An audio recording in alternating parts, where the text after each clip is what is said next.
गेल्यानंतर एक breaking news आहे। एकनाथ शिंदे आणि फडणवीस सरकारमध्ये गेले त्याच वेळी आमच्या सर्व राष्ट्रवादीच्या आमदारांनी ठरवलं होतं, माझी सही होती आणि आम्ही सुद्धा बंड करणार होतो असा मोठा दावा अजित पवार यांनी केला आहे। तर माझी सही होती दिलीप बनकर, नरहरी झिरवळ, माणिकराव कोकाटे, सरोज आहिरे आणि छगन भुजबळ तसंच नितीन पवार यांच्या अनेकांच्या सह्या होत्या असं अजित पवार यांनी खळबळजनक दावा केला आहे। पण त्यावेळी काही अशी घटना घडल्या त्यामुळे जमलं नाही असं सुद्धा अजित पवार यांनी म्हटलंय। पण सतत कार्यकर्ते आणि सहकारी म्हणायचे कोरोनात वेळ गेला। अजित पवार यांनी असा हा मोठा गौप्यस्फोट केला आहे। तर अजित पवारांनी वर्षापूर्वी बंड केल्याचं पाहायला मिळालं आहे। राष्ट्रवादीमध्ये ते सत्तेमध्ये सामील झाले। राष्ट्रवादी हे पक्षाचं नाव आणि चिन्ह त्यांना मिळालं आहे। पण 2-2.5 वर्षांपूर्वी एकनाथ शिंदेंनी जे बंड केलं त्याच वेळेला आम्ही सुद्धा बंड करणार होतो असा मोठा दावा अजित पवारांनी केला आहे। पण ते जमलं नाही, आम्ही त्यावेळी केलं नाही असं सुद्धा अजित पवार म्हणतात। त्याच्यामुळे आता पुढे नेमकं काय होणार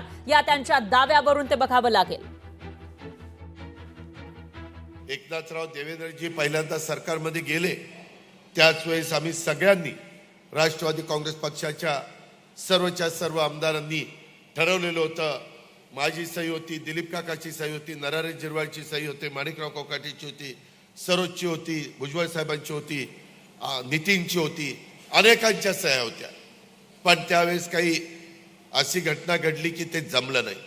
परंतु सतत कार्यकर्ते म्हणायचे, माझे सहकारी म्हणायचे की दादा यंदा आम्ही निवडून आलो, परंतु करोनाचा काळ आला आणि पहिल्या 2.5 वर्षामध्ये जवळपास 1.5 वर्ष करोनामध्ये गेलं। तर अजित पवारांनी हा गौप्यस्फोट केला आहे आणि त्याच्यामुळे आता पुढे नेमकं काय होणार ते बघावं लागेल। अजित पवार यांनी बंडाविषयीचा हा गौप्यस्फोट केला आहे। तर ज्या वेळेला शिवसेनेमध्ये बंड झाला जून 2022 ही गोष्ट आहे, त्याच वेळेला राष्ट्रवादीमध्ये सुद्धा बंड होणार होतं असं अजित पवार म्हणतायत। आणि यावर प्रतिक्रिया देण्यासाठी सूरज चव्हाण हे आपल्या सोबत जोडले गेले आहेत। त्यांची प्रतिक्रिया आपण घेऊया। सूरज चव्हाण सर, अजित दादा हे मोठा गौप्यस्फोट करताना दिसतात। ज्या वेळेला शिवसेनेमध्ये बंड झालं त्याच वेळेला बंड आम्ही करणार होतो, सह्या सगळ्यांच्या होत्या असं ते म्हणतायत। तुमची काय प्रतिक्रिया? नाही, याच्या अगोदर अनेक वेळा ह्या गोष्टीचा खुलासा झालेला आहे की अजितदादांनी अनेक वेळा सांगितलं होतं की ज्यावेळेस आमचं भाजप सोबत जायचं किंवा भाजपला समर्थन द्यायचं आणि सत्तेत सहभागी व्हायचं ठरलं होतं, त्यावेळेस आमच्या सर्व आमदारांनी म्हणजे आज जे स्वाभिमान निष्ठेच्या गोष्टी करणारे जयंत पाटील साहेब असतील, जितेंद्र आव्हाड असतील किंवा रोहित पवार असतील, यांच्या सहित सर्वांच्या सह्या त्या पत्रावरती होत्या। कुठली खाती राष्ट्रवादी काँग्रेस पक्षाकडे राहावीत याची सुद्धा चर्चा त्याच्यामध्ये झाली होती। याबद्दल सुद्धा अनेक वेळा खुलासा त्या ठिकाणी झालेला आहे। त्याच्यामुळं हे काही आम्ही घेतलेला निर्णय नाही, सर्वानुमते होता, फक्त आम्ही दिलेला शब्द पाळला। मुद्दा लक्षात आला आहे। विद्या चव्हाण आपल्या सोबत जोडल्या गेलेल्या आहेत। विद्याताईंची प्रतिक्रिया सुद्धा आपण घेऊयात। विद्याताई, सूरज चव्हाण म्हणतायत आणि अजित पवारांनी सुद्धा एक मोठा गौप्यस्फोट केला आहे। ज्या वेळेला शिवसेनेमध्ये बंड झालं त्यावेळेला आता जे शरद पवारांसोबत आहेत त्या सगळ्यांच्या सह्या होत्या आणि तेही बंड करणार होते असं ते म्हणतायत। तुमची काय प्रतिक्रिया, काय म्हणणं यावर? आता गौप्यस्फोट वगैरे काही राहिलेला नाहीये, कारण अजितदादा तिकडे गेलेले आहेत। त्याच्या आधी एकनाथ शिंदे पण गेलेले आहेत। पहिल्यांदा अजितदादा गेले होते, सकाळची जो शपथविधी झाला होता, ज्याला तुम्ही पहाटेचा शपथविधी म्हणतात, त्याच्यानंतर अजितदादांबरोबर गेलेले सगळे लोक परत आले होते आणि त्याच्यानंतर त्यांनी ठरवलं होतं आता इथेच राहायचं आणि इथे राहिले असते तर अजितदादांना मुख्यमंत्री बनायची। त्यामुळे अजितदादांचं मन इकडे स्थिर झालं होतं।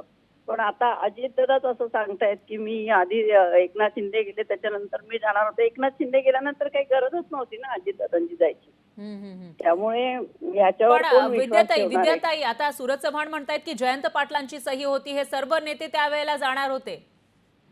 नाही, ते आता तुम्ही जयंत पाटील साहेबांना विचारायला पाहिजे, मी त्याच्याबद्दल बोलू नाही शकत। कारण कोणी सह्या केल्या कोणी नाही केल्या वगैरे हे सगळं आता बोलण्यात काही अर्थ नाहीये। कोणीही केलेलं नव्हतं। जे साहेबांचे एकनिष्ठ आहेत ते साहेबांबरोबरच राहणार होते। सूरज चव्हाण पण त्याच्यामध्येच होते, एकनिष्ठावंतांमध्ये। मग नंतर ते द्विधा मनस्थितीमध्ये अजितदादांबरोबर गेले असावेत। परंतु मला त्याच्यात काही गौप्यस्फोट वाटत नाहीये। ज्याला ईडीच्या आणि इन्कम टॅक्सच्या दहाडींची भीती वाटली ते सगळे लोक गेले तिकडे।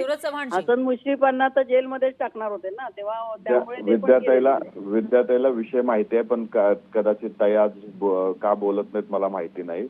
परंतु हे विद्यार्थ्यांना माहित आहे की सर्व आमदारांनी त्या ठिकाणी सह्या केल्या होत्या आणि ह्याचा खुलासा स्वतः जितेंद्र आव्हाडांनी केलेलं आहे, रोहित पवारांनी केलेलं आहे आणि जयंत पाटील साहेबांनी सुद्धा मान्य केलेलं आहे. परंतु आज ते का पाठीमागे असं बोलतात मला कळत नाही. परंतु भारतीय जनता पार्टीला समर्थन द्यायच्या पत्रावरती आज जे तुतारीमध्ये आहेत त्या सर्व आमदारांनी सह्या केल्या होत्या सूरज हे मी चव्हाण, जाहीरपणे सांगू शकतो. तुमचा मुद्दा लक्षात आला आहे. विद्याताई, तुमचाही मुद्दा लक्षात आलाय. दरम्यान तुमच्या दोघांचेही धन्यवाद दिले या प्रतिक्रियेसाठी. तर आता जयंत पाटील यांचं नाव या ठिकाणी सूरज चव्हाण यांनी घेतलेलं आहे आणि जे आता शरद पवारांसोबत आहेत त्यांच्या सह्या होत्या असं ते म्हणतात. त्याच्यामुळे शरद पवारांच्या राष्ट्रवादीकडून स्वतः शरद पवार आणि जयंत पाटील यांचं काय उत्तर याच्यावर येतं ते बघावं लागेल. लोकशाही मराठी ऐका, पहा, जागरूक रहा.